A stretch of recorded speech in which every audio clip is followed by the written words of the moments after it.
আমি চাৰি পুৰুষাৰ্থ সাধন কৰিব বিচাৰোঁ তেতিয়াহ'লে কেৱল আৰু কেৱল মনুষ্য যোনিতহে সম্ভৱ। আৰু ইণ্টাৰেষ্টিং কথা এটা, চাৰি পুৰুষাৰ্থ যদি কৰেও, মোক্ষকো যদি বিচাৰিছে, মুক্তিও যদি বিচাৰিছে, তেতিয়া ইয়াৰ ক্ৰমটো কিন্তু সুন্দৰভাৱে দিছে ভাগৱতে। ধৰ্ম, অৰ্থ, কাম, মোক্ষ। প্ৰথমতে ধৰ্মৰ কথা কৈছে। এতিয়া আমি ধৰ্ম বুলি ক'লে হিন্দু, মুছলমান, শিখ, ইছাই এইবিলাক ভাবি থাকোঁ, নহয়। এয়া একোটা সম্প্ৰদায়। ধৰ্ম যিটো আমি ধাৰণ কৰি ৰাখিছোঁ, ধৰ্মটো বস্তুৰো আছে। জুইৰ ধৰ্ম আছে, তাপ দিয়ে, প্ৰকাশ দিয়ে, সংস্পৰ্শত আহিলে জ্বলাই দিয়ে। পানীৰ ধৰ্ম আছে, ই শীতল, ই নিম্নগামী, তললৈ বৈ যায়। মানুহৰো ধৰ্ম আছে। মনুস্মৃতিত লিখিছে, ধৃতি, ক্ষমা, দম, অস্তেয়, শৌচম, ইন্দ্ৰিয় নিগ্ৰহ, ধীৰ, বিদ্যা, সত্যম, অক্ৰোধ, দশকম ধৰ্ম লক্ষণম। 6:92, 6ষ্ঠ অধ্যায় 92 নম্বৰ শ্লোক মনুস্মৃতি। তাত কৈছে, প্ৰথম কৈছে ধৃতি। ধৰ্মৰ প্ৰথমটো ষ্টেপ হৈছে ধৃতি, মানে আমি কি ধাৰণা কৰি ৰাখিছোঁ সেইটোৱে আমাৰ কাৰণে ধৰ্ম। আপোনালোকে জানি আচৰিত হ'ব, এটা ল'ৰাই যদি সৰুৰে পৰা ধাৰণা কৰে মই ছোৱালী, যদি কি ধাৰণ কৰি ল'লে মই ছোৱালী, আৰু যদি ভাবি থাকে মই ছোৱালী, খোৱা বোৱা, পিন্ধন উৰণ চব যদি ছোৱালীৰ নিচিনাকৈ কৰা আৰম্ভ কৰে, এইখন দেশত বৰ্তমান এনেকুৱাও ৰেকৰ্ড আছে, লিংগ পৰিৱৰ্তন কৰি ল'ৰা ছোৱালী হৈ গৈছে। কিয়? কেৱল ধাৰণ কৰি ল'লে।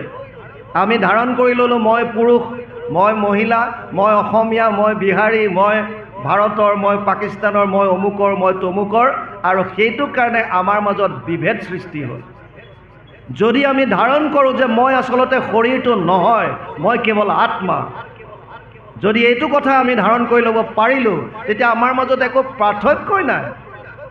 আপোনাৰ মোৰ মাজত কুকুৰ, মেকুৰী, গাধ, ঘোঁৰা যত যিমান আছে কোনো পাৰ্থক্য নাই। আমি সব আত্মা, শৰীৰটো বেলেগ। আজি যদি আপুনি মানুহৰ শৰীৰ পাইছে, হয়তো যোৱা জন্মত আমি কুকুৰ মেকুৰী হৈ আছিলোঁ, কোনে জানে, কোনো ঠিক নাই। যাৰ যেনেকুৱা কৰ্ম সি তেনেকুৱা ফল পাব। যেনেকুৱা সঞ্চিত কৰ্ম আছে, প্ৰাৰব্ধত যেনেকুৱা আহে তেনেকৈ আমি ভোগ কৰিব লাগে। সেইকাৰণে প্ৰথমটো কৈছে ধৃতি, ধাৰণা যেনেকুৱা কৰিছোঁ, ধাৰণ কৰাৰ যোগ্য যি। ক্ষমা, ধৰ্মৰ আন এটা সোপান হৈছে ক্ষমা। মানুহক ক্ষমাবন্ত হ'বলৈ কৈছে যিমান পাৰে। যদি আপুনি কিবা ভুল কৰিছে, কাৰোবাৰ ওচৰত যদি ক্ষমা খুজিবলগীয়া আছে, বিনা দ্বিধাই গৈ হাত জোৰ কৰি ক্ষমা খোজক। বাপ মোৰ ভুল হৈ গ'ল, আইগৰাকী মোৰ ভুল হৈ গ'ল, মোক ক্ষমা কৰি দিয়ক, বছ শেষ, আপোনাৰ তাতে সকলো শেষ। কিন্তু আমি ইগত লাগে, আমাৰ অহংকাৰ লাগে, আমি নাযাওঁ। আৰু ডাঙৰ কথা, যাক আপুনি ক্ষমা কৰিব পাৰে তাক কৰিবলৈ দিছে, আপুনি কৰি দিয়ক, এনেই টেনশ্যন কৰি নাৰাখিব। ধৃতি, ক্ষমা, দম। মনুস্মৃতিত দুটা দিছে, দম আৰু ইন্দ্ৰিয় নিগ্ৰহ। জেনেৰেলি দম মানে ইন্দ্ৰিয়ৰ দমন, আৰু এটা ইন্দ্ৰিয় দমন বেলেগে দিছে। গতিকে এটা মনৰ ওপৰত কণ্ট্ৰল আৰু এটা হৈছে ইন্দ্ৰিয়ৰ ওপৰত দমন, এই দুইটা লাগিব। ধৃতি, ক্ষমা, দম। অস্তেয়, বেলেগৰ বস্তু চুৰ কৰি ননা। এইটোতো বিৰাট তাত্ত্বিকতা আছে। আমি ভাবোঁ যে বেলেগৰ বস্তুটো চুৰ কৰি নানো, গতিকে আমি একোজন ধাৰ্মিক না। যদি আপুনি নিজৰ কৰ্মত ফাঁকি দিছে, তেতিয়াও আপুনি আল্টিমেটলি চুৰে কৰি আছে। আপুনি 10টা বজাত অফিচ পাব লাগে, আপুনি যদি নিজক ফাঁকি দি 11টাত গৈছে, আপুনি আপোনাৰ কৰ্মখিনি নিয়মিত ৰূপে কৰ্তব্য কৰিব লাগে, আপুনি ফাঁকি মাৰি যদি কৰা নাই, তেতিয়া আল্টিমেটলি আপুনিও চুৰ কৰি আছে। আপুনি অস্তেয়টো বজাই ৰখা নাই। অকল আমি শুনি পেলাই থৈ দিলে নহ'ব। দৈনন্দিন জীৱনত যিখিনি কৰ্ম আচৰণ কৰি আছোঁ, প্ৰতিটো মুহূৰ্তত তাত যদি আমি আমাৰ এই সততাবিলাক আচৰণত যদি আনিবলৈ চেষ্টা কৰোঁ, তেতিয়াহে ধৰ্ম আচল আমাৰ ৰূপটো আমি দেখা পাম। সেইকাৰণে কৈছে অস্তেয়, যদিও ইয়াৰ অৰ্থ হৈছে বেলেগৰ পৰা চুৰ নকৰা, কিন্তু নিজৰ কৰ্মটো আমি ফাঁকি নিদিয়াটো, সেইটো এটা আমি অস্তেয় বুলি ক'ব পাৰোঁ। ধৃতি, ক্ষমা, দম, অস্তেয়। শৌচম, পবিত্ৰতা। আটাইতকৈ ডাঙৰ কথা এইটো। পবিত্ৰতা বুলি কওঁতে আমি সাধাৰণতে বাহ্যিক পবিত্ৰতাৰ কথাটোৱে ভাবোঁ। চৰকাৰেও আঁচনি দিছে স্বচ্ছ ভাৰত। আমি SSBত থাকোঁতো ইয়াত খুব জোৰ আমি মানে ভাগ লৈছিলোঁ। কোনোবা কলেজত যাওঁ কেতিয়াবা, তাত গৈ চাফ চফাই যিমান জৱান আছে লৈ গৈ চব লগাই দিওঁ। তেনেকৈ আমি কৰিছিলোঁ স্বচ্ছ ভাৰত।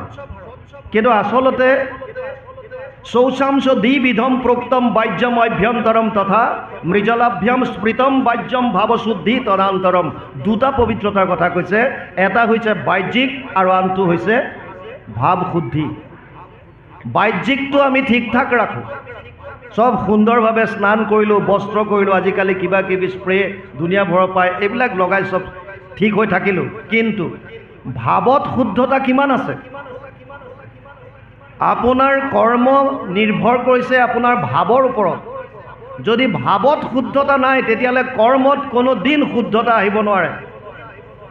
এখন সুন্দৰ সমাজ গঢ়িবৰ কাৰণে এটা সুন্দৰ মনৰ প্ৰয়োজন, আৰু সুন্দৰ মনৰ কাৰণে আটাইতকৈ সুন্দৰ উপায় ব্যাসদেৱে দি থৈ গৈছে, এতদস্মাৎ পৰম কিঞ্চিত মনশুদ্ধেন বিদ্যতে। ভাগৱততকৈ শ্ৰেষ্ঠ গ্ৰন্থ মন শুদ্ধিকৰণৰ কাৰণে আন একো নাই। গতিকে পবিত্ৰতাৰ ক্ষেত্ৰত বাহ্যিকৰ লগে লগে ভাৱৰ শুদ্ধতাত প্ৰত্যেকজনে আমি গুৰুত্ব দিয়া উচিত। তাৰপিছত আহিছে ধৃতিক ক্ষমা দমো অস্তেয় শৌচম ইন্দ্ৰিয় নিগ্ৰহ ধীৰ বিদ্যা সত্যম অক্ৰোধ। কাক ধ্যান কৰিছোঁ, ধৈৰ্য শক্তি কিমান, বিদ্যা কেনেকুৱা ল'লোঁ, এইটো বৰ ডাঙৰ কথা। বিদ্যা ল'লেই নহ'ব, বহুতে বহুত ডিগ্ৰী লয়। মোৰ ৰঙিয়াত পোষ্টিং থাকোঁতে নলবাৰী ৰেলৱে ষ্টেচনত এগৰাকী বৃদ্ধা মহিলাক ৰেলৱে পুলিচে উদ্ধাৰ কৰিছিল 2014 প্ৰায় ডিচেম্বৰ মানত।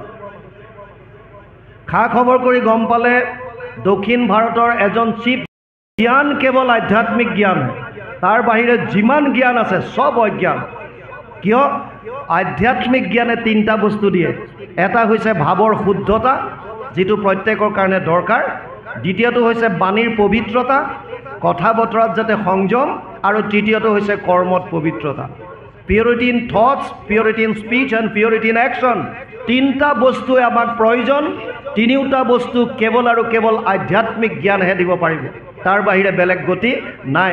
সেইকাৰণে আন আন শিক্ষাৰ লগতে, যদি ইয়াত ছাত্ৰ ছাত্ৰী আছে 2 মিনিট লাগিব, শিক্ষা আচলতে 4 ধৰণৰ ল'ব পাৰিলে ভাল। 1 নম্বৰ নীতি শিক্ষা, 2 নম্বৰ সামাজিক শিক্ষা, 3 নম্বৰ ব্যৱসায়িক শিক্ষা, 4 নম্বৰ আধ্যাত্মিক শিক্ষা। নীতি শিক্ষা, যি আমাক নীতি নিয়ম সকলোখিনি শিকায়, জীৱনটো কেনেকৈ চলাব লাগে। এয়া শিক্ষা আগতে ককা দেউতাৰ আইতাৰ মুখৰ পৰাই ল'ৰা ছোৱালীয়ে গম পাইছিল, সাধু কথাৰ মাজেৰে। আজিকালি সাধু কথা কোৱা যিটো আছিলে ছিষ্টেম, এইটো কমি গ'ল। কমাৰ কাৰণে ল'ৰা ছোৱালীবিলাকে ককা আইতাৰ মুখৰ পৰা এই নীতি শিক্ষাবিলাক নোপোৱা হ'ল, আৰু স্কুল কলেজতো নীতি শিক্ষাৰ ক্লাছ প্ৰায় নাই বুলি ক'লেও হয়তো ভুল নহ'ব, সীমিত কৰি পেলালে। আগৰ যিবিলাক ল'ৰা ছোৱালী ককাৰ মুখত যদি শুনিছিল, গছজোপাত ঘাপ মাৰি দিলে গছজোপাই কষ্ট পায়, কান্দে, চকু পানী ওলায়, তাৰমানে ৰসখিনি ওলাই আহে, সেয়া ল'ৰা ছোৱালীয়ে ডাঙৰ হোৱাৰ পাছত এজোপা গছক বিনা কাৰণত ঘাপ মাৰি দিবলৈ 10 বাৰ চিন্তা কৰিব। কিয়? সৰুতে যিখিনি কথা মনত ককা আইতাই সোমোৱাই দিলে, এই কথাখিনি ডাঙৰ হোৱাৰ লগে লগে আকৌ আহি যায়, গোটেইখিনি মনলৈ আহে। ককাই সৰুতে এনেকৈ কৈছিল, কৰিব নাপায়। কোনো জীৱ জন্তুৰ প্ৰতি বেয়া ভাৱ নাহিব যদি তেওঁলোকে সৰুতে এই শিক্ষাখিনি লয়। দ্বিতীয় আহিছে সামাজিক। এনেকুৱা ধৰণৰ যিবিলাক সামাজিক অনুষ্ঠান, এই অনুষ্ঠানলৈ যদি সৰু সৰু ল'ৰা ছোৱালীবিলাক ওলাই আহে, তেওঁলোকে দেখাক দেখি শিকিব বহু কথা, যে আমাৰ ভাষা কেনেকুৱা হোৱা উচিত, ভূষা কেনেকুৱা হোৱা উচিত, বস্ত্ৰ কেনেকৈ পৰিধান কৰিব লাগে, ভোজন কেনেকুৱা হ'ব লাগে, আমাৰ আচাৰ নিয়ম কেনেকুৱা, কথা বতৰা কেনেকুৱা হ'ব লাগে, এখন সমাজ কেনেকৈ চলিছে, এয়া কথাখিনি তেওঁলোকে নিজে নিজে গম পাব। আৰু আজিৰ যিসকল যুৱক যুৱতী, ভৱিষ্যতৰ তেওঁলোক আমাৰ ৰাজহাড় স্বৰূপ, বেকবোন অফ দ্য কাণ্ট্ৰি বুলি কয়। তেওঁলোকে সামাজিক শিক্ষাটো নলয়, তেতিয়াহ'লে সমাজখন পৰিচালনা কৰাত কষ্ট পাব। চতুৰ্থ নীতি শিক্ষা, সামাজিক শিক্ষা। তৃতীয়টো হৈছে ব্যৱসায়িক শিক্ষা। ব্যৱসায়িক শিক্ষাৰ বিষয়ে ক'বলগীয়া নাই। 3 বছৰ 2.5 বছৰ বয়সৰ পৰা আজিকালি ল'ৰা ছোৱালীক স্কুলত পঠিয়ায়, আৰু ইউনিভাৰ্চিটিলৈকে যিমান ক্লাছ লয় বা তাৰ পিছতো ৰিচাৰ্চ ইত্যাদি কৰি যিমান ডিগ্ৰী লয়, এই গোটেইবিলাক ব্যৱসায়িক শিক্ষা।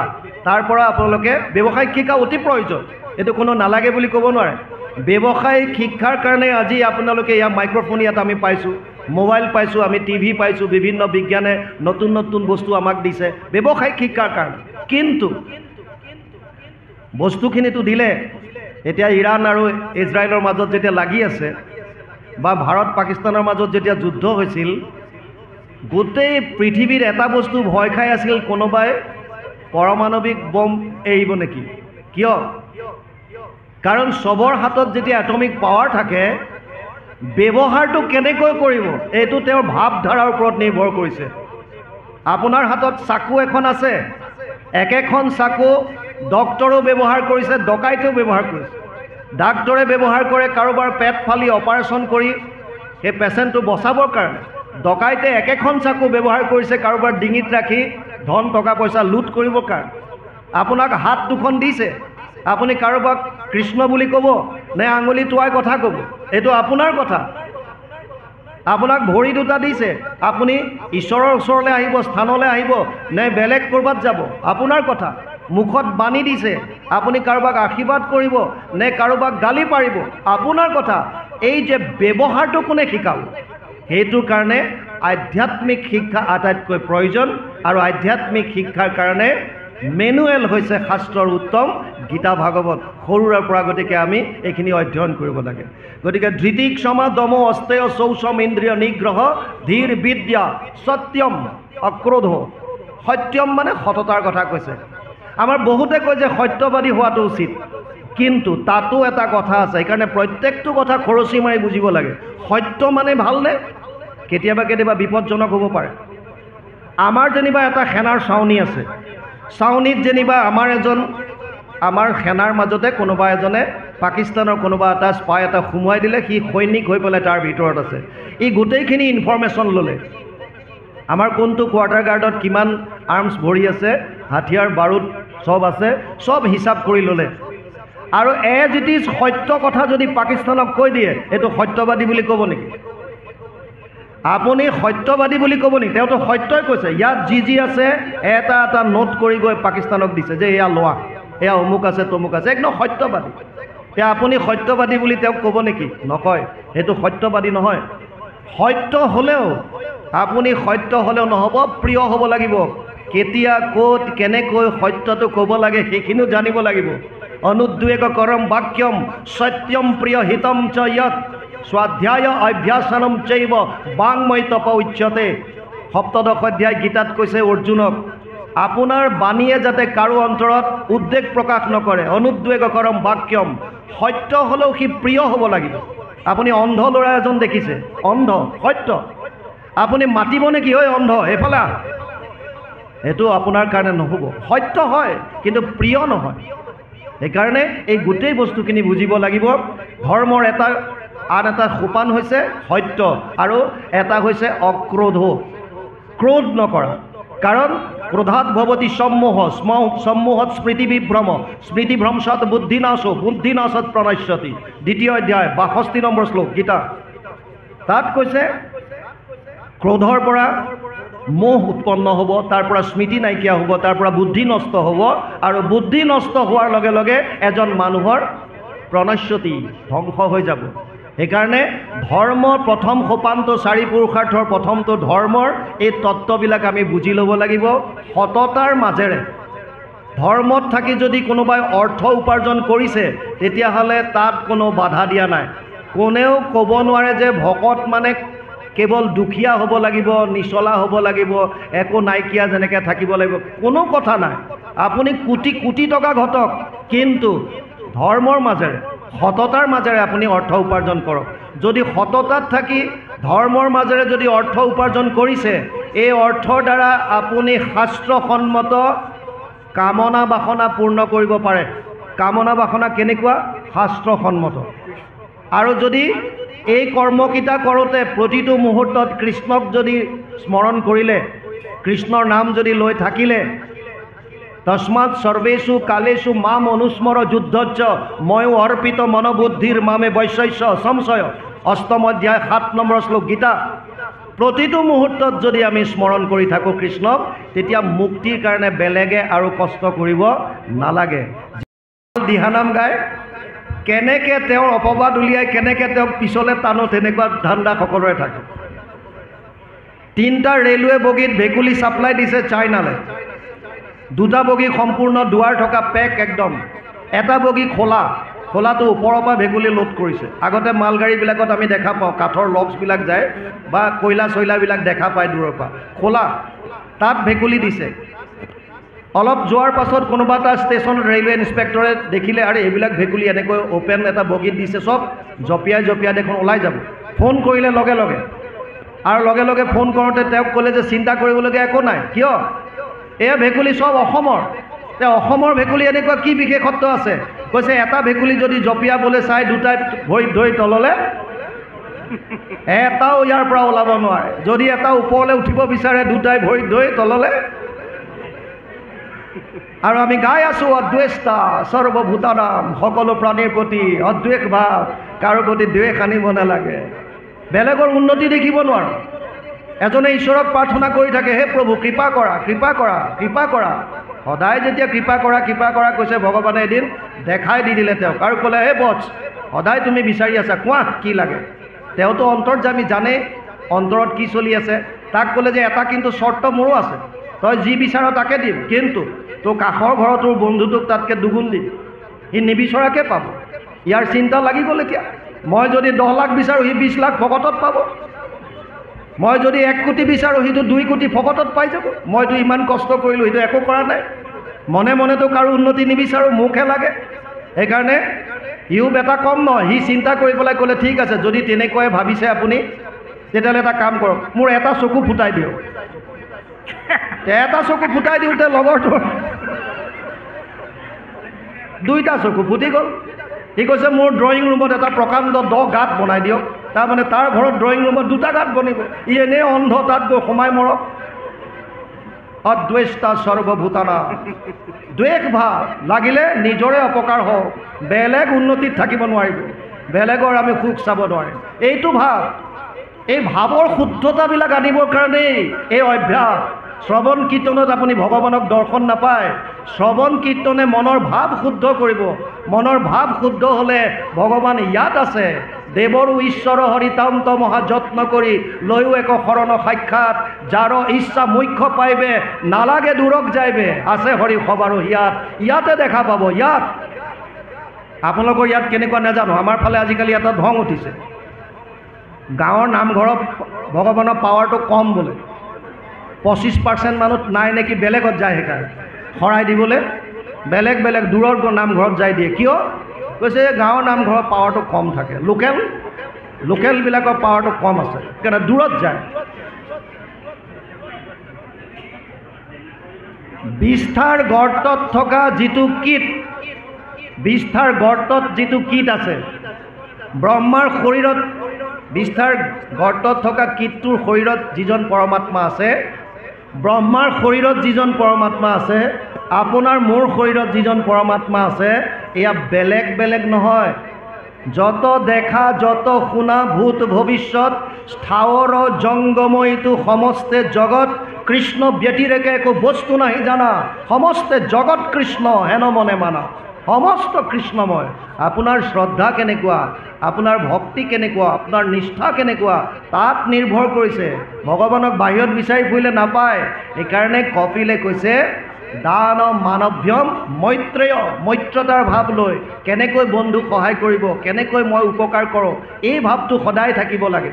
আৰু শেষত কৈছে, অভিন্নেন চক্ষুষা, ভিন্ন ভাৱেৰে চাবলৈ হাক দিছে। গুৰুজনাই কীৰ্তনত কি লিখিছে? ব্ৰাহ্মণৰ চাণ্ডালৰ নিবিচাৰি কুল, দাতাত চোৰত যেন দৃষ্টি এক তুল, নিচত সাধুত যাৰ ভৈল এক জ্ঞান, তাহাকে সে পণ্ডিত বুলিও সৰ্বজান। ভাগ কৰিবলৈ হাক দিছে। আমি আকৌ ক'ৰবাত দেখা পাওঁ বহিবৰ কাৰণে এখন ধাৰি পাতি পিছফালে লৈ যায়। কিয়? য'তে ত'তে নবহে। দুৰ্যোধন তাই, দুৰ্যোধন যেতিয়া কৃষ্ণৰ ওচৰত সহায় বিচাৰি গৈছে, ভগৱান কৃষ্ণটো অন্তৰ্যামী, উপদ্ৰষ্টা অনুমন্তা চ ভৰ্তা ভোক্তা মহেশ্বৰ, পৰমাত্মা ইতি চাপ্যুক্ত দেহে অস্মিন পুৰুষ পৰ। 13 অধ্যায় 22 নম্বৰ শ্লোক গীতা। ভগৱানে কৈছে, মই সমস্তৰ শৰীৰত অন্তৰ্যামী ৰূপে, স্বামী ৰূপে, ভৰ্তা ৰূপে আৰু পৰমাত্মা ৰূপে বিৰাজমান হৈ আছোঁ। গতিকে আমাৰ মনৰ ভাৱ তেওঁ জানে। ভগৱানে গম পায় দুৰ্যোধনৰ মনৰ ভাৱ কি, ভাবিছে ই বেলেগৰ য'তে ত'তে নবহে, সেইকাৰণে তাৰ কাৰণে স্পেচিয়েল লাগিব। আৰু সেইকাৰণে মূৰৰ শিতানত এখন সিংহাসন থৈ দিছে। দুৰ্যোধন গৈ সিংহাসনত বহিছে আমাৰ বহুতে নিজে বেলেগৰ ধাৰি পাতি দিলেও নবহে, নিজৰ আসন নিজৰ লগত থাকিব লাগিব, সেইখনতহে বহিব, বেলেগত বহিলে ভগৱান জানে। অভিন্নেন চক্ষুষা। মাজতে আমাৰ কাৰ্বি আংলঙত এটা অনুষ্ঠান হ'ল। কাৰ্বি আংলঙত অনুষ্ঠান হওঁতে অনুষ্ঠানৰ শেষ হওঁতে এজন নামঘৰীয়া বাপ আছিল, তেওঁ আহিল আমাৰ ওচৰলৈ। তেওঁ অসুচিতাৰ কিবা পৰিয়ালত কোনোবা ঢুকাইছে, ভিতৰলৈ আহিব নোৱাৰিলে। সন্ধিয়া আমাক লগ কৰিলে আৰু লগ কৰি ক'লে, বাপ আপোনাৰ আজি ব্যাখ্যা শুনিলোঁ বাটৰ পৰাই, আন্দোলন কৰিলোঁ, মই এয়া শৰণৰ কাম কৰিছোঁ, মই ভজনৰ কাম কৰিছোঁ, আপুনি আৰামত ভাবি থাকক যিমান পাৰে। ইণ্টাৰেষ্টিং কথা, সাংসাৰিক ক্ষেত্ৰত ভাবি থাকিলে একো কাম নহয়। যেনে আপুনি বিচনাত যদি ভাবি আছে শুই শুই যে এতিয়া বাৰিষাৰ সময়, মই কঠীয়া পাৰিলোঁ, মই এয়া ধান লগালোঁ, তাৰপিছত মোৰ এয়া আহি গ'ল কাতি আঘোণ মাহ, ধান ধুনীয়াকৈ একদম হালি জালি আছে, সোণালী হ'ল, মই এয়া ধান চপাই আনিলোঁ, চোতালত ডাঙৰ ডাঙৰ মেজি বনাইছোঁ, এতিয়া বছ মেজিকেইটা চাই আহোঁ মই বাহিৰৰ পৰা, বিচনাৰ পৰা উঠি আহি চোতালত যদি চাই একোটো নেদেখে। কিয়? কাৰণ আপুনি কেৱল ভাবি আছে। কিন্তু যদি আপুনি তেনেকৈ ঈশ্বৰৰ কথা ভাবি থাকে, আপুনি বিচনাত শুই আছে, আপুনি ভাবি আছে মই স্নান কৰিলোঁ, মই গুৰুগৃহত সোমাইছোঁ, মই এয়া সেৱা কৰিছোঁ, মই অমুকক সহায় কৰিলোঁ, মই এইটো জীৱ জন্তুৰ প্ৰতি মোৰ এনেকুৱা ভাৱ, কেৱল ভাবি আছে আপুনি মনত যিমান পাৰে। ভাৱনা, ভাৱগ্ৰাহী জনাৰ্দন, প্ৰতিটো ভাৱত আপুনি পুণ্য কমাই আছে, প্ৰতিটো ভাৱত। সেইকাৰণে যিমান পাৰে ঈশ্বৰৰ কথা স্মৰণত ৰাখিবলৈ চেষ্টা কৰক, যিমান পাৰে ভগতি কৰক। ইয়াত এটা ডাঙৰ কথা কৈছে, এমত দুৰ্লভ জন্ম পায়া যিটো ভগতিকা স্বৰূপ, কাম্য কৰ্ম যত মিছা হেন জানি তাক বাঞ্ছা নকৰক। কাম্য কৰ্ম কোনবিলাক? যিবিলাকে আমি কামনা বাসনা, ইন্দ্ৰিয় প্ৰীতি সাধনৰ কাৰণে যিবিলাক কৰ্ম কৰোঁ। আপোনাৰ ৰাতিপুৱা বেছি দেৰিলৈকে শুই থাকিবলৈ মন গ'ল, কাম্য কৰ্ম। কৰ্তব্য আছে সোনকালে উঠা, কিন্তু আপুনি উঠা নাই, কিয়? ঠাণ্ডা বতৰ, অলপ দিন শুই দিওঁ, কালি ৰাতি গৰমত শুব পৰা নাই, আজি অলপ শুয়ে দিওঁ, কাইলৈ অফিচ আছে, আজি দেওবাৰ, আজি একো কাম নাই, অলপ দেৰি শুই দিওঁ। কাম্য কৰ্ম এইবিলাক। কাম্য কৰ্মবিলাক কিয় বিচাৰোঁ আমি? কেৱল ইন্দ্ৰিয়ৰ প্ৰীতি সাধনৰ কাৰণে, কেৱল ইন্দ্ৰিয়ৰ প্ৰীতি। গতিকে কাম্য কৰ্মত একো লাভ নাই। তিনি ধৰ্মৰ কৰ্মটো বহুত ভাগ আছে, তাৰে তিনিটা বুজি লওক। কাম্য কৰ্ম, কৰ্তব্য কৰ্ম, নিষিদ্ধ কৰ্ম। কৰ্তব্য কৰ্ম সেইবিলাক যিবিলাক শাস্ত্ৰত বিধি বুলি কৈছে। বিধি, যিকোনো শাস্ত্ৰত দুটা বস্তু থাকে, এটা হৈছে বিধি আৰু এটা হৈছে নিষেধ। ইণ্টাৰেষ্টিং কথাটো বুজক। আপুনি ডাক্তৰৰ তাত গৈছে, ডাক্তৰে ব্লাড টেষ্ট কৰিলে আৰু যেনিবা কাৰোবাৰ চুগাৰ ওলাল, ডায়েবেটিছ। এতিয়া ডাক্তৰে এফালে এখন প্ৰেছক্ৰিপশ্যনত লিখিলে, আপুনি ইনচুলিন ল'বলগীয়া হ'ব, বহুত বাঢ়ি গ'ল, আপুনি এনেকুৱা এনেকুৱা কৰিব লাগিব, ৰাতিপুৱা এঘণ্টা খোজ কাঢ়ক, আবেলি এঘণ্টা কাঢ়ক, এইখিনি মেডিচিন খাব। এয়া বিধি। কাষত লিখিলে যে আপুনি মিঠাই নাখাব, আলু চালু জাতীয় বস্তুবিলাক নাখাব, এয়া নিষেধ। এতিয়া আপুনি যদি ভাবে লাগিলে এটা ইনচুলিনৰ ঠাইত মই দুটা ল'ম, কিন্তু মই ৰসগোল্লা নেৰোঁ, তেতিয়াহ'লে কি লাভ হ'ব? বস্তুটো বুজক। যদি আপুনি কাকো উপকাৰ কৰিব পৰা নাই, নালাগে, কিন্তু অপকাৰ নকৰিব, আপুনি সেইটো মানক। কাৰো অন্যায় কৰিব নাপায়, সেইটোতো মানক। আপুনি সকলোকে সহায় কৰক, এইটো বিধি। কাৰো হিংসা নকৰিব, এইটো নিষেধ। আপুনি যদি কাকো সহায় কৰিব পৰা নাই, বাদ দিয়ক, কিন্তু কাৰো অন্যায় নকৰাকৈ থাকিব পাৰে, এইটো কৰক। আমি যিমান পুণ্য কৰোঁ সিমান তাতকৈ বেছি আমি পাপ কৰি দিওঁ, গতিকে বস্তুটো ওলাই গুচি যায়। যিমানখিনি কমাইছোঁ তাতকৈ বেছি। এজন অন্ধ মানুহে বাহিৰত এই যে খেৰৰ, আমাৰ ইয়াত জুমুঠি বুলি কয়, আপোনালোকে কি কয় নাজানো, খেৰ জুমুঠিয়ে কয়, জুমুঠিবিলাক তাত এনেকুৱা দীঘল দীঘলকৈ বনায় আৰু ফিট হিচাপত বিক্ৰী কৰে। খেৰৰ জুমুঠিবিলাক ডাঙৰ ডাঙৰ মোটা মোটাকৈ বনায়। এজন অন্ধ মানুহে সদায় 20 ফুটমান তেওঁ গাঁঠে খেৰৰ, আৰু 20 ফুট বজাৰলৈ লৈ যায়, যিটো পইচা পায় তাৰে লৈ আহে, কিবা কিবি ঘৰত চলে, এনেকৈ কৰি থাকে। এদিন তেওঁ জুমুঠি এনেকৈ গাঁঠি আছে, পিছফালে এনেকৈ দীঘলকৈ পেলাই আছে, মহ এটা আহি পেলাই খাই আছে, তাত মহে গোটেইখিনি খাই আছে। আৰু যেতিয়া বহু সময় হ'ল, এঘণ্টা দুঘণ্টাৰ ভিতৰত আন দিনাৰ দৰে ভাবিছে 20 ফুটমান হ'ব, জুমুঠিডাল লৈ যেতিয়া যাব বিচাৰিছে, তেতিয়া দেখিছে টুকুৰা এটাহে আছে, বাকীখিনি নাইয়ে দেখোন। খেপিয়াই জেপিয়াই চালে একো নাই, কোনে কি হ'ল, তাৰমানে সেই এটাই আহি পেলাই কোনোবাই ধৰি লওক গৰু ছাগলী মহ যিয়ে হওক খাই পেলালে। আমাৰ গতিটো তেনেকুৱা হয় জীৱনত। আমি যদিও পুণ্য অৰ্জন কৰিছোঁ, নকৰাকৈ কোনো থকা নাই, সৎকৰ্ম চবেই কৰিছোঁ, কিন্তু চেষ্টা কৰিব যে মোৰ সৎকৰ্মৰ বিপৰীতে অসৎকৰ্মৰ পৰিমাণটো কিমান বেছি হৈছে। যদি সেইটো হৈছে তেতিয়াহ'লে তাক ৰিডিউচ কৰক, তাক কমাবলৈ চেষ্টা কৰক। পুণ্য অট'মেটিকেলি বাঢ়িব। যেতিয়া পাপ কৰাটো বাদ দিম, পুণ্যটো অট'মেটিকেলি বাঢ়ি যাব। সেইকাৰণে ইয়াত কৈছে কাম্য কৰ্মবিলাক কৰিবলৈ হাক দিছে। তেতিয়া কি কৰিব? প্ৰহ্লাদে কৈছে বিষ্ণুৰ চৰণ স্মৰণত পৰে পুৰুষৰ লাভ নাই। পুৰুষ মানে ইয়াত অকল বাপসকলক কোৱা নাই, পুৰুষ মানে ইয়াত জীৱক বুজাইছে, সমস্ত প্ৰাণীৰ কথা কৈছে, সকলোৰে কথা। বিষ্ণুৰ চৰণ স্মৰণত পৰে পুৰুষৰ লাভ নাই। মানুহৰ জন্ম লৈ যদি আমি ঈশ্বৰ ভক্তিয়ে নকৰোঁ তেতিয়াহ'লে জীৱনটো বৃথাই যাব, ইয়াৰ পৰা একো লাভ নহ'ব। সেইকাৰণে প্ৰহ্লাদে কৈছে বিষ্ণুৰ চৰণ স্মৰণত পৰে পুৰুষৰ লাভ নাই। যিমান শকতি হৰি সুমৰক মনুষ্য জন্মে সদায়। যাৰ যিমান শক্তি আছে সিমান ঈশ্বৰক স্মৰণ কৰক। মই প্ৰায় জেগাত কওঁ মোবাইলত এলাৰ্ম দি থওক, 15 মিনিটৰ মূৰে মূৰে বাজি উঠা ছিষ্টেম ৰাখক, আৰু বাজি উঠিলে মনত পৰিব কৃষ্ণৰ কথা। লিংক কৰক, মোবাইলটো বজা মানে কৃষ্ণক স্মৰণ কৰিব লাগে। বছ কৃষ্ণ কৃষ্ণ মোৰ লগত আছে, প্ৰভু আছা তুমি। যিমানবাৰ কৃষ্ণ লগত আছে বুলি ভাবিব সিমানবাৰে আপুনি অপকৰ্ম কৰাৰ পৰা দূৰত থাকিব। এখন আশ্ৰমত যিজন গুৰু আছিলে তেওঁ উত্তৰাধিকাৰী নিৰ্বাচন কৰাৰ সময় আহিল। উপযুক্ত 3জন শিষ্য পালে, উপযুক্ত 3জনৰ মাজত এতিয়া ভাবিলে, গুৰুজনে ক'লে তোমালোক মোৰ দৃষ্টিত 3জনে উত্তম, কিন্তু মই 3জনকতো একেলগে উত্তৰাধিকাৰী পাতিব নোৱাৰোঁ, যিকোনো এজনক পাতিম। সেইকাৰণে এটা পৰীক্ষা কৰি তোমালোকক চাম। 3টাকে এটা এটা ফল দিলে আৰু ক'লে যে এই ফলটো কোনেও নেদেখাকৈ যদি কোনোবাই খাই আহিব পাৰা সেইজনেই মোৰ কাৰণে উত্তৰাধিকাৰী হ'ব।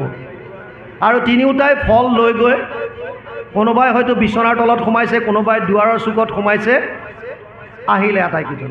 গুৰুজনাই সুধিলে কোনে কোনে কেনেকৈ খালা কোৱা। প্ৰথমটোৱে ক'লে যে গুৰুদেৱ আপুনি আশ্ৰমৰ সকলো শিষ্যক মাতি সোধক, কোনেও পাত্তা নাপালে, মই মনে মনে লৈ গৈ বিচনাৰ তলত সোমাই লুকুৱাই লুকুৱাই খাইছোঁ। ইজনক সুধিলে, ই ক'লে গুৰুদেৱ ময়ো এনেকুৱাকৈ খাইছোঁ, আপুনি প্ৰমাণ লাগিলে চবকে সোধক, কোনেও গম নাপায়, মই দুৱাৰৰ চুকত খাইছোঁ। তৃতীয়টোক সুধিলে তুমি? ই ক'লে গুৰুদেৱ মই খাব নোৱাৰিলোঁ, কিয়? মই য'তে লুকাবলৈ যাওঁ তাতেই দেখোঁ যে মোক কোনোবাই চাই আছে। কোনে?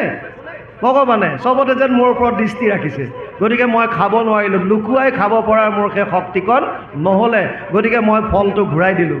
আৰু গুৰুজনাই ক'লে তেতিয়া উপযুক্ত আৰু উত্তৰাধিকাৰী মোৰ কাৰণে তুমিয়েই, কাৰণ যিজনে সমস্ততে কৃষ্ণক দৰ্শন কৰি আছে, সমস্ততে কৃষ্ণ মই দেখি আছে।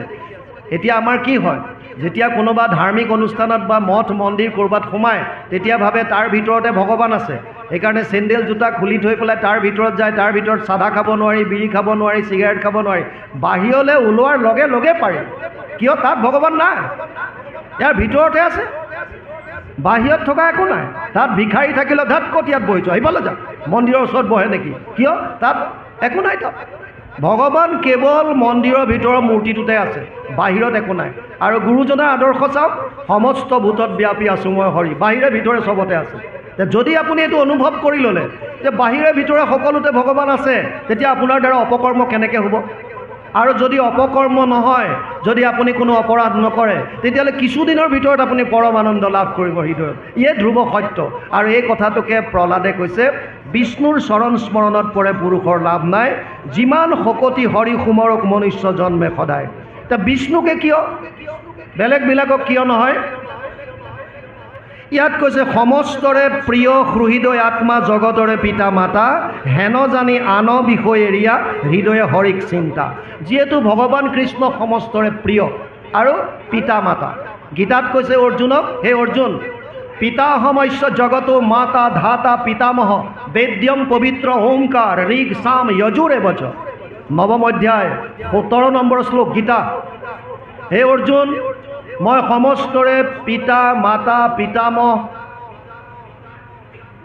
বেদৰ ওংকাৰ প্ৰণৱময়, ঋগবেদ সামবেদ যজুৰ্বেদ মই, মত্ত পৰতৰম নান্যত কিঞ্চিদস্তি ধনঞ্জয়, মই সৰ্বমিদম প্ৰতম সূত্ৰে মণিগণাইব। 7ম অধ্যায় 7 নম্বৰ শ্লোক গীতা। মোতকৈ শ্ৰেষ্ঠ কোনো নাই। যেনেকৈ এধাৰি মালাত সূতাডালত মণিবিলাক গাঁঠি থোৱা থাকে, তেনেকৈ সমস্ত জীৱৰাশি মোৰ লগত গাঁঠি থোৱা আছে, কোনো ইয়াৰ পৰা হাত সাৰিব নোৱাৰে। সমস্ত জীৱ ভগৱানৰ লগত লিংকত আছে, কোনো সাৰিব নোৱাৰে। য'ত আত্মা আছে তাত পৰমাত্মা আছে। আপোনালোকে বুজি লওক, এই শৰীৰটো জ্বৰ, শৰীৰটোক সক্ৰিয় কোনে কৰিছে? আত্মাই। যেনেকৈ গাড়ী এখন ৰখাই থৈছে, ড্ৰাইভাৰ নাই, তেতিয়া এইটো জ্বৰ। যেতিয়া তাত ড্ৰাইভাৰ সোমাই ইঞ্জিন অন কৰিলে, গাড়ীখন চলাই দিলে, তেতিয়া সি চলমান হ'ল, মুভেবল হ'ল। যেনেকৈ গাড়ীখনৰ ভিতৰত ড্ৰাইভাৰজন সোমোৱাৰ লগে লগে গাড়ীখন চলে, তেনেকৈ এই জ্বৰ শৰীৰটোত আত্মা সোমোৱাৰ লগে লগে তেতিয়া ই চলায়মান হয় বা সচেতন হয়। আত্মা যেনেকৈ শৰীৰটোৰ ভিতৰত চালক, তেনেকৈ আত্মাৰ চালকজন আপুনি পৰমাত্মা বুলি মানক। য'ত আত্মা থাকিব তাত পৰমাত্মা থাকিব। দ্বা সুপৰ্ণা সয়োজা সখায়া সমানম বৃক্ষম পৰিষজ্বাজতে তয়ুৰ অন্যম পিপলাদুষ্পাদস্তি স্নানম অন্য অভিসাক্ষী ইতি। শ্বেতচতুৰ উপনিষদ ৪ৰ্থ অধ্যায় ৬ নম্বৰ মন্ত্ৰ। অনুবাদ: এক বৃক্ষে দুই পক্ষী, ৰূপে দুইকো সম দেখি, দুইৰো দুই সখা নিৰন্তৰ।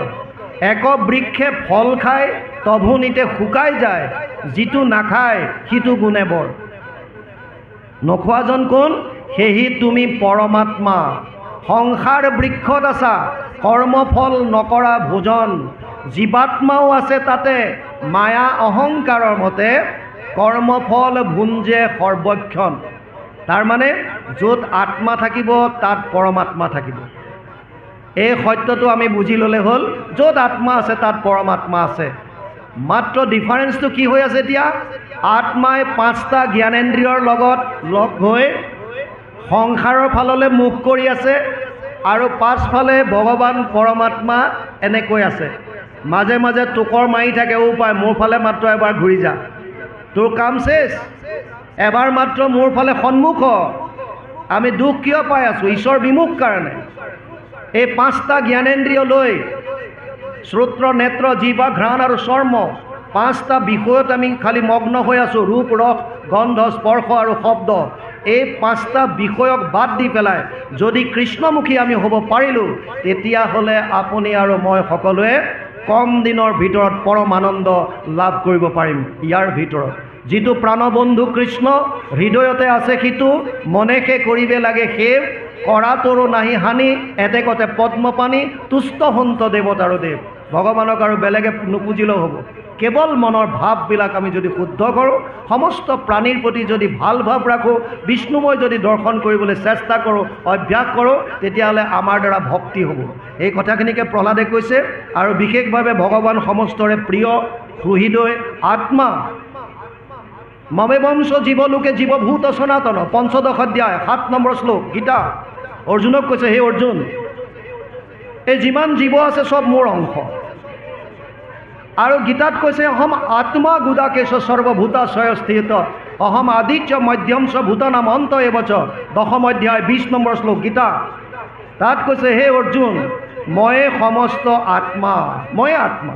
যেনেকৈ জুইৰ পৰা স্ফুলিংগ ওলায়, আমি ঠাণ্ডা দিনত যেতিয়া জুই পুৱাই থাকোঁ, তাত খৰি এডাল যদি লৰাই দিয়ে, তাৰ পৰা যেনেকৈ স্ফুলিংগ ওলায়, তেনেকৈ জীৱবিলাক ভগৱানৰ পৰাই চব বাহিৰ হৈছে, চব। গতিকে আমি ভগৱানৰ অংশ। সেইকাৰণে ভগৱানে অৰ্জুনক কৈছে, যিমান আত্মা আছে চব আত্মা ময়ে চব লীলা কৰি আছোঁ। গতিকে ইয়াত কৈছে, সমস্তৰে প্ৰিয় হৃদয় আত্মা, জগতৰে পিতা মাতা, হেন জানি আন বিষয় এৰিয়া, হৃদয়ে হৰিক চিন্তা। আন বিষয়ৰ কথা বাদ দি ইয়াত ঈশ্বৰক চিন্তন কৰিবলৈ দিছে। ইয়ালৈকে গৈছে, তাৰপিছত কি আহে চাম। কৃষ্ণ নন্দ গোপ কুমাৰায় গোবিন্দায় নমো নম, নমো পঙ্কজ নভায়, নমো পঙ্কজ মালিনে, নমো পঙ্কজ নেত্রায়, নমস্তে পঙ্কজংগ্রায়। 1:8:21, 1:8:22, সরি 1:8:9, 1:8:10 এইকেইটা, সরি 1:8:21, 1:8:22 এইকেইটা দুটা শ্লোক কুন্তীয়ে স্তুতি কৰিছিল, তাৰ পিছত আনি পেলাই কীৰ্তনত ৰাখিলে। এতিয়া কুন্তীয়ে স্তুতি কৰাৰ পাছত কৈছে, হে কেশৱ, মোক বিপদ দিয়া। কিয়? বিপদসন্তু ত শাশ্বত তত্র তত্র জগৎগুরু ভবতু দর্শনম ইয়াত স্যাদ পুনঃ ভব দর্শনম। 1:8-25 প্ৰথম স্কন্ধ 8ম অধ্যায় 25 নম্বৰ শ্লোক। তাত কৈছে, হে কেশৱ মোক বিপদ দিয়া। কিয়? কাৰণ মোৰ যেতিয়াই যেতিয়া জীৱনলৈ বিপদ আহিছে তেতিয়াই তুমি মোৰ কাষত আছা। কোনবিলাক বিপদ? বিষাণ মহাগ্নে পুৰুষদা দৰ্শনাত অসৎ সভায় বনবাস কৃষ্ণত মৃদে মৃদে অনেকো মহাৰথাস্ত্ৰাত দ্ৰৌণী অস্ত্ৰাত হৰি অভিৰক্ষিতা 1:8-24 প্ৰথম স্কন্ধ 8ম অধ্যায় 24 নম্বৰ শ্লোক। ভাগৱত 21, 22, 24, 25 4টা শ্লোক। তাত কৈছে বিষ, যেতিয়া দুৰ্যোধনে ভীমক বিষ পান কৰাইছিল তেতিয়া তুমি ৰক্ষা কৰিলা। অগ্নি, যেতিয়া পঞ্চপাণ্ডৱক জতুগৃহত সোমোৱাই দুৰ্যোধনে জ্বলাই দিছিল, অগ্নি। পুৰুষদা, বনলৈ যাওঁতে বিভিন্ন নৰখাদকৰ পৰা তুমি ৰক্ষা কৰিছা। অসৎ সভাই, দ্ৰৌপদীক অসৎ সভা মানে যেতিয়া বস্ত্ৰহৰণ কৰিছিল দুশাসনে তেতিয়া তুমি ৰক্ষা কৰিলা। বনবাস কৃষ্ণত, বনত থাকোঁতে বিভিন্ন সংঘাতৰ পৰা বিশেষভাৱে দুৰ্বাসাৰ সাপৰ পৰা তুমি দ্ৰৌপদীৰ পাত্ৰত লাগি থকা অকণমান শাক ভোজন কৰি দুৰ্বাসাৰ ভোগ গুচাই দিলা, যাৰ কাৰণে তাৰ সাপৰ পৰা আমি ৰক্ষা পৰিলোঁ। মহাৰথাস্ত্ৰ, মহাৰথীৰ অস্ত্ৰবিলাকত কুৰুক্ষেত্ৰৰ যুদ্ধত যিমান মহাৰথী আছিল তেওঁলোকৰ অস্ত্ৰৰ পৰা তুমি ৰক্ষা কৰিছা। আৰু বিশেষভাৱে দ্ৰৌণী অস্ত্ৰ, দ্ৰৌণী দ্ৰোণৰ পুত্ৰ অশ্বত্থমা, অশ্বত্থমাই ব্ৰহ্মস্ত্ৰ প্ৰহাৰ কৰিছিল, তাৰ পৰাও তুমি ৰক্ষা কৰিলা। গতিকে মোৰ জীৱনত যেতিয়া যেতিয়া বিপদ আহিছে তেতিয়া তুমি মোক সহায় কৰিছা। আৰু আজি যেতিয়া বিপদ নাইকিয়া হ'ল, ৰাজাধিৰাজ সম্ৰাট হ'ল মোৰ পুত্ৰ, তুমি আঁতৰি যাব বিচাৰিছা, সেইকাৰণে হে কেশৱ মোক আকৌ সেই আগৰ বিপদবিলাক দিয়া যাতে তুমি মোৰ লগত থাকা। কিন্তু ইণ্টাৰেষ্টিং কথা, কুন্তীৰ কথাটো যদি ভাবে, যদিও কুন্তীয়ে কৈছে মোক দুখ দিয়া, চাবলৈ যদি যায় অকণমান যদি গভীৰতালৈ সোমায় তেতিয়াহ'লে দেখা পাব যে কুন্তীয়ে আচলতে দুখ বিচৰা নাছিল। কিয়? কুন্তীয়ে কৈছে মোক সাংসাৰিক দুখবিলাক দিয়া, দিলে কি হ'ব? কৃষ্ণ কাষত থাকিব। কৃষ্ণ মানে কোন? কৃষ্ণ মানে ৰসু বৈশ্যহ আনন্দ স্বৰূপ। তৈত্তৰীয় উপনিষদত কৈছে কৃষ্ণ মানে আনন্দ। কৃষ্ণ শব্দৰ অৰ্থটোৱে আনন্দ। উদ্যোগত লিখিছে কৃষি ভূবাচক শব্দ ন চ নিবৃত্তি বাচক দ্বয়োৰ একাত পৰম ব্ৰহ্ম কৃষ্ণই দিয়ে অভিধীয়তে। মহাপুৰুষ মাধৱদেৱে ঘোষাত অনুবাদ কৰিছে কৃষ্ণ শব্দৰ অৰ্থ কৃষ হেন শব্দ ইটো পৃথিৱী বাচক বইলা ন আনন্দত প্ৰৱৰ্তয় দুইৰো এক পদ মিলি পৰম ব্ৰহ্ম ৰূপ কৃষ্ণ নাম আনন্দক মাত্ৰ কয়। তাৰ মানে কুন্তীয়ে যদিও সাংসাৰিক দুখ বিচাৰিছে কিন্তু ইনডাইৰেক্টলি আনন্দ বিচাৰিছে। ব্লিছফুলনেছ, কৃষ্ণক কাষত বিচৰা মানে আনন্দ বিচৰা। যি কি নহওক, ইয়াত কৈছে আমিবিলাকে কিন্তু দুখ নিবিচাৰোঁ, আমাক চবকে সুখ লাগে, তথাপিতো নিবিচৰাকেও আমি দুখ পাওঁনে নাই? আমিতো দুখ কোনো বিচৰা নাই, ভগৱানৰ ওচৰত ৰাতি দিন খালি কেৱল প্ৰাৰ্থনাই কৰি আছোঁ অমুকটো দিয়া তমুকটো দিয়া, যদিও প্ৰথমতে সুতে ক'লে নিষ্কামভাৱে কৰিব লাগে। এজন মানুহ ৰাতিপুৱা ওলাই গৈছে খোজকাঢ়িবৰ কাৰণে, গেটখন খোলোতে দেখিছে ক'লা বেগ এটা পৰি আছে, চেইন টেইন মৰা, বেগৰ ভিতৰত ফুল কিবা আছে, চেইনডাল লাহেকৈ খুলি চালে চব 500 টকীয়া নোট, লগে লগে মাৰি আৰু ইফালে সিফালে চাই বেগ লৈ চিধা ভিতৰ, খোজ কঢ়া বাদ দিলে। ঘৈণীয়েকক মাতিলে, বিচনাত চব টকাবিলাক ঢালি দিলে, গন্তি কৰাত লাগি গ'ল। দুইটাই গন্তি কৰি পালে 99,500। আৰু এতিয়া ওপৰলৈ চাই কৈছে হে প্ৰভু আৰু 500 এটা দিয়া হ'লে পূৰা 1 লাখ হৈ যায়, আৰু 500 99,500 পোৱাৰ পাছতো মনত সন্তুষ্টি নাই। কি নিষ্কাম হ'ম আমি? কেৱল সকাম, কেৱল সকাম। গতিকে ইয়াত কৈছে যেনেকৈ আমি দুখ নিবিচৰাকৈ জীৱনলৈ দুখ আহে, তেনেকৈ সেইমতে জানা সুখ মিলে আখি দুখ গুছে তেতিক্ষণে আকৌ লাগি যত্ন কৰিবে নালাগে বিচাৰি দেখিও মনে। যেনেকৈ নিবিচৰাকৈ জীৱনলৈ দুখ আহে তেনেকৈ নিবিচৰাকৈ সুখো আহিব, তাৰ কাৰণে চিন্তা কৰিব নালাগে। ইণ্টাৰেষ্টিং কথা এটা আৰু বুজি লওক, দুখ আৰু সুখ এই দুইটাতে এটা আখৰ কমন আছে, খ। দুখ সুখ খ, খটো কমন আছে, দুইটাতে আছে। তাৰ মানে খটোৱে কিবা এটা বস্তু ৰাখিছে যিটো সুখ আৰু দুখত দুইটাতে মিল আছে। খ মানে খং শব্দটোৱে আকাশকো বুজায় আৰু খ মানে ইন্দ্ৰিয়ক বুজায়। যেতিয়া ইন্দ্ৰিয়ৰ ভাল পোৱা হ'ব, সু হ'ব, তেতিয়া আমি সুখ বুলি কওঁ। ইন্দ্ৰিয়বিলাকে যেতিয়া বেয়া পায় নিবিচাৰে তেতিয়া আমি দু বুলি কওঁ। দুখ সুখ মানে ইন্দ্ৰিয়ৰ লগত জড়িত হৈ আছে। সুখ আৰু দুখটো ইন্দ্ৰিয়ৰ অধিকাৰী কোন? মন। তাৰ মানে সুখ আৰু দুখৰ মনেহে কাৰণ। আৰু বুজক, সুখ যেতিয়া জীৱনলৈ আহে, সুখ মানে কি? এনেকুৱা এটা পৰিৱেশ, এনেকুৱা এটা পৰিস্থিতি, যিটো বস্তু আমি বিচাৰোঁ, ইন্দ্ৰিয়ই যিটো বিচাৰে আৰু আমাৰ সন্মুখত তেনেকুৱা এটা পৰিৱেশ সৃষ্টি হ'ল, সেইটোক আমি সুখ বুলি কওঁ। যেতিয়া সেই পৰিৱেশটো নাইকিয়া হ'ব বা আঁতৰি গুচি যাব, তেতিয়া ভাল পাব জানো? নাপায়। তাৰ মানে সুখ আহিলে ভাল লাগে, সুখ আঁতৰি গ'লে বেয়া লাগে। এতিয়া দুখৰ কথা বুজক। দুখ মানে ইন্দ্ৰিয়ই নিবিচৰা এটা পৰিৱেশ, যিটো ইন্দ্ৰিয়ই বেয়া পায়, ইন্দ্ৰিয়বিলাকে মন বুদ্ধি চবেই বেয়া পায়, তেনেকুৱা এটা পৰিৱেশ আপোনাৰ চাৰিওকাষে থিয় হৈ গ'ল। এতিয়া আপুনি দুখ অনুভৱ কৰিছে, কিন্তু যদি সেই পৰিৱেশ পৰিস্থিতি নাইকিয়া হৈ যায় তেতিয়া সুখ। তাৰ মানে কি ডিফাৰেঞ্চ? এটা আহিলে ভাল লাগে, আঁতৰি গ'লে বেয়া লাগে, এইটো হৈছে সুখ। এটা আহিলে বেয়া লাগে, আঁতৰি গ'লে ভাল লাগে, এইটো হৈছে দুখ। তেতিয়া সুখ দুখৰ কনচেপ্টটো কি? কেৱল মনৰ ভাৱ। সুখৰো দুখৰো জানা মনেহে কাৰণ, মনৰ সংস্কাৰে আচৰয় কৰ্মগণ। চব মনৰ খেল।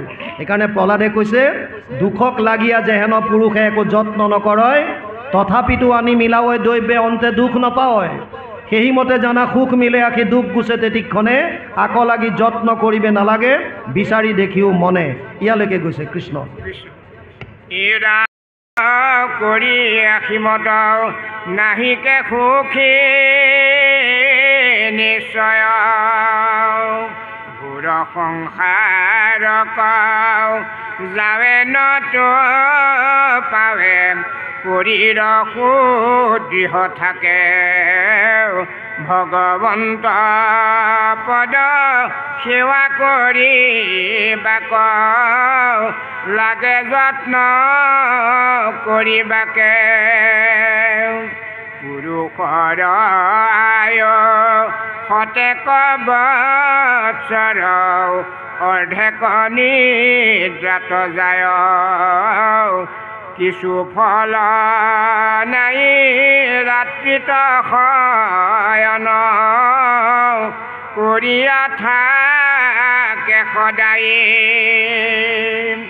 বালক কালৰ পৰা জানা যায়, বিংশতি বৰিষ মানে, নানা কিৰাৰত নুগুছে মনত, পুৰুষে তাক নজানে।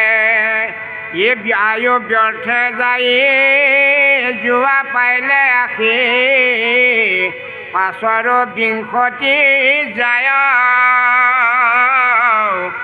অসমৰ্থ ভৈলে বল দূৰ গ'লে, কিছু তাৰ ক্ষমা নাই, তথাপিতো মন পূৰণ নযায়, শৰীৰত বল নাই, আকুল ব্যাকুল লাখুটি ধৰি, আনে দৈৱ সৰ্বদায়ে,